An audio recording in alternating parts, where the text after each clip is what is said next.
Is globalization, I don't want to say dead, but maybe fatally wounded, or is it just about de-risking? I tend to think it's more the latter. It is about de-risking. It's about de-risking the supply chains and trying to ensure that you have continuity.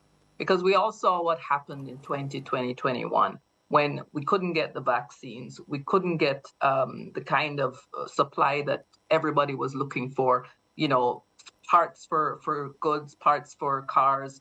It became such a difficult thing to actually make things work that there is a tendency now to see how we can kind of take care and be in a better position to actually trade in a more stable way. So this is going to be here to stay, but I don't call it the death of globalization. It is actually strategic reglobalization. In other words, how are we going to look at ensuring that we don't necessarily fall apart in the way that happened in 2020 and 2021? Yeah, Pam, good morning. Martin here. Listen, Hi, I love Martin. that phrase, strategic re-globalization. So globalization is not dead because, I mean, money, like trade, it always finds a way somehow, right? Always. In fact, Always. correct me if I'm wrong, I was looking at a statistic not so long ago. Despite what's gone on between the U.S. and China in terms of trade, and this dates back even to the Trump administration, right?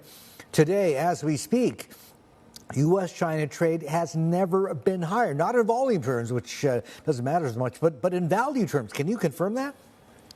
Absolutely. Absolutely. And this is not surprising. As you said, money always finds a way.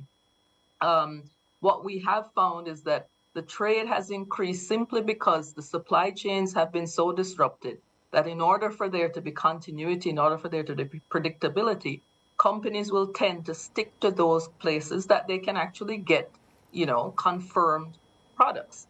Where can you get confirmed products? China, the USA. They have a natural rhythm. They've developed a certain kind of dependence. And so there's no surprise there. I think what is now happening, though, is that more and more companies and countries are beginning to look at other shorter supply chains, looking at places like hopefully Mongolia, but looking at places like Korea, looking at places nearer in, looking at